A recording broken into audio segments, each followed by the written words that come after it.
London Tamil market 2025 தொடர்ச்சியாக சிறப்புரைகள் இடம்பெற்றுக் கொண்டிருக்கிறது. சிறப்பு விடயங்களை பகிர்ந்து கொண்டிருக்கிறார்கள்.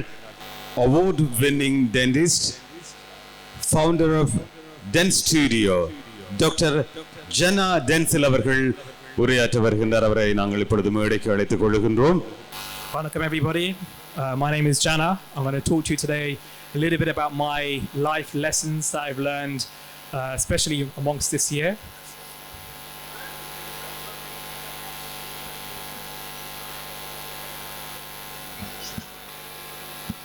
So every time I do a lecture, whether it's in a dental conference at a university or anywhere I go, I always start by talking about my parents and their journey to this country, because it's a lot more interesting than my own journey. So both my parents, as many of us from here, are from Sri Lanka itself. They were both born in Punggadivu, where my mum was born in a mud hut. She was from a very poor background in the family. Her brother managed to get a scholarship and come to the UK, so she made her way in the 1980s. My dad, on the other hand, was a businessman. He had many shops throughout the island. And in the 1980s, when the riots happened, as you can see from his truck, shops, everything got burned down to the ground, and he moved over to many different countries before he managed to come to London, UK. We didn't grow up with much. We came from a very humble background, growing up in a refugee home, but both my parents worked relentlessly hard to be able to give us everything that they never had in their future, in their life. This is a bit about my qualifications. I'm a dentist working in Harley Street. I have my own company called Dent Studio. I also lecture at Oxford University and I've completed a PG diploma in restorative and aesthetic dentistry. So how did I get here? How did I manage to work so hard? One thing I always used to do is have a vision board. So I used to have a vision board of my goals and my aspirations of what I want in my entire life. And one of the things I had over here in a post from many years ago, 6 years ago now, is that I believed I was going to create success no matter where I came from and take care of my parents. So one of the things my dad always wanted was his dream car being a Lexus, and my mum always wanted to travel the world. Luckily, last September, I was able to do both this. I was able to get my dad his dream car. And I was also able to travel my parents around the world.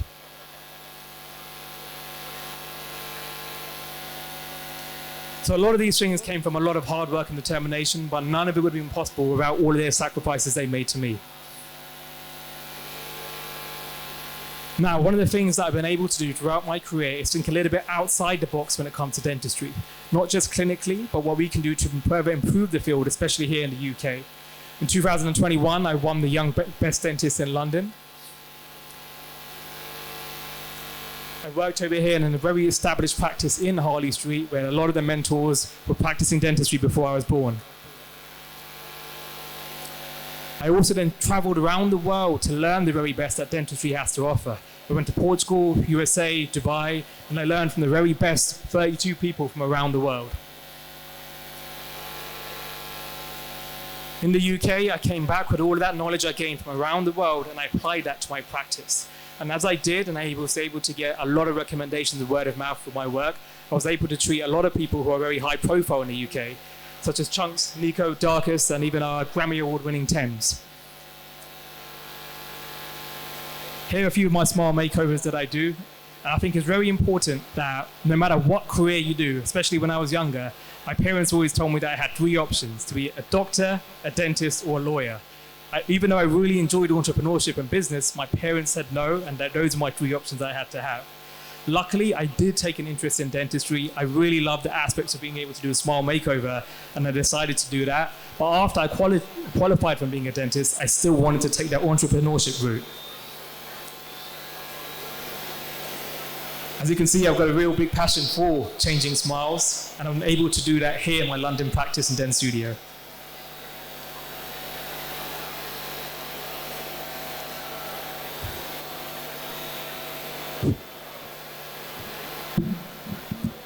As many of you know, Vidya Hair and Makeup, we work alongside each other very much.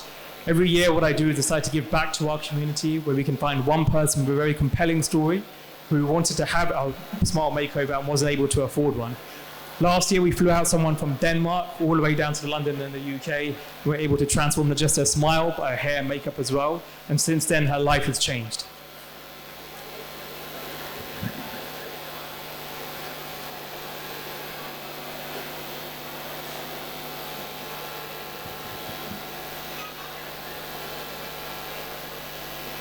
Here are just a few of my smile makeovers. And of course, I do a lot of teaching as well, so I teach all of my students and younger dentists how you're actually meant to make these cases so aesthetic from the proper protocol and care. Now, a lot of people were here today to find out exactly what my story was of getting onto one of the biggest television programs in the UK, that was BBC The Apprentice. And honestly, I can only say that my real answer of getting on the show was just the art of storytelling. In my interviews, I was able to talk about my parents' struggles of coming into this country, how I grew up from very humble beginnings and was able to make it as a dentist working in Harley Street with very affluent people. Now, anyone in this room can say the same story because we all more or less come from similar backgrounds. As long as you have a character that people can relate to, a conflict or a hardship that you went through, and then a resolution, it's very easy to be able to land yourself not only on the BBC The Apprentice, but many opportunities around the world as well. Now, while I was still an apprentice, it was an amazing time. It was incredible to get onto it. There was about 80,000 applicants, and I'm very proud to be here today as the first British Tamil on the TV show, especially representing Tamil as well. Now, with the shows, we have our highs and our lows. I know that walking away from the show, when I realized it was more of a TV show and not one that really tested business acumen, I decided that I wanted to keep my professional integrity intact, and I decided halfway through to walk off the show. Now, whilst I did this, I knew there was going to be some criticism, and throughout my journey, I faced quite a lot as well. After I left, I knew that there may be possible people trying to bring up different stories, and there definitely was. And throughout it, I realized when I had the first initial set of tabloids talk about me, I decided to put my head down and work as hard as I can because I just stayed true to myself and believed in myself. And one of the patients that also come to my clinic many, many years ago in 1998, he had a similar story where he had the tabloids write this about him. As many of you know, David Beckham, in the 1998, at one of the games he had, he was sent off from here. And all of the tabloids around the UK really tarnished his name. Instead of retaliating, commenting, or doing anything back, he put his head down, he worked as hard as he could, and then about a year later, he was celebrated as the golden boy that saved the nation. Now, of course, me and David Beckham are very different. I'm not a footballer, I'm a dentist. But I use the same kind of mentality that David had as well. If I know myself and I'm true to myself and I can put my head down and work as hard as I can turn the tabloids from writing this about me. And in the next few months, they started writing this about me. Now, the most important thing I can only say over here is to make sure that you don't tune into the outside noise. If you know what you're doing and you stay true to yourself, have tunnel vision, and after that you will be successful. One of the greatest things that came out from the show was definitely being able to represent us British Tamils. On the You're Fired show, even though I wasn't allowed to wear it, I was able to bring a representation of Tamil in the smallest ways possible. But for me, it was a moment, thank you, that stood out for me, and I was able to go out there and represent not only to my Tamil people, but also to my parents as well.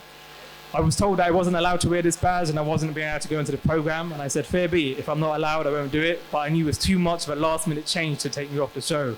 So I was really pleased that they didn't blur it out and I was able to represent us Tamil people here. Thank you so much for my talk, and I open up to any questions.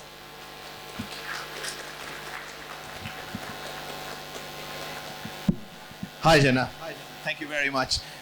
Before we start for questions, I just wanted to tell you a story because you talked about storytelling, right?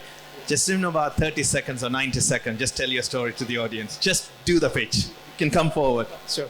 So my story was I was born in northwest London in Wembley, as many of us here today are. Both my parents are immigrant parents and they worked odd jobs. My dad worked as a postman in Royal Mail. My mum worked as a cashier in Sainsbury's. Growing up, they were working 16-hour days and we didn't get to see them much. But as a family of four, where I have my older brother Dushian, Budaben and Vidya, we all kind of just worked alongside each other and did as hard as we could. Now my older brother, many of you know over here, runs Tamil Guardian. His name is Dushian. He was always the golden boy, always straight A's, everything in sports, and I found it really hard to live up to that. So I tried to take another route to get my parents' attention maybe, and that was kind of going off the record and off the track. Now, a number of years, my parents couldn't handle me, and actually in 2019, through kind of Fresh Prince of Bel-Air style, they sent me to go live with my aunt and uncle. Now, when I did this, I learned a lot in terms of hard work, discipline, getting up on time, having proper meals, having proper study time. And it was that moment that changed my whole thinking. I realized that I have a younger brother and younger sister that look up to me, and any example I set, they were going to follow. So from this moment, I took my studies seriously. I went on to go off and study dentistry, and then when I came back, I only had one thing in the back of my head, and that was to make up for all the trouble I caused my parents, but also to give back to them and be an example and role model to my younger brother and sister. Thank you for that pitch. Starting from a humble beginning from your parents, and always you had to compete as a middle child with all the others shining well. How was your life coming through? I mean, you talked about your brothers and your sister as well. So how was your life growing up? Growing up, when I was younger, me and my older brother used to do everything together, from karate to Tamil tuition to Alberton Community High. And during it, he was very, very academic and very sporty as well. I found it a little bit hard to keep up with him. So when I went off sidetrack from there, he always kind of had my back and put me back onto the right path.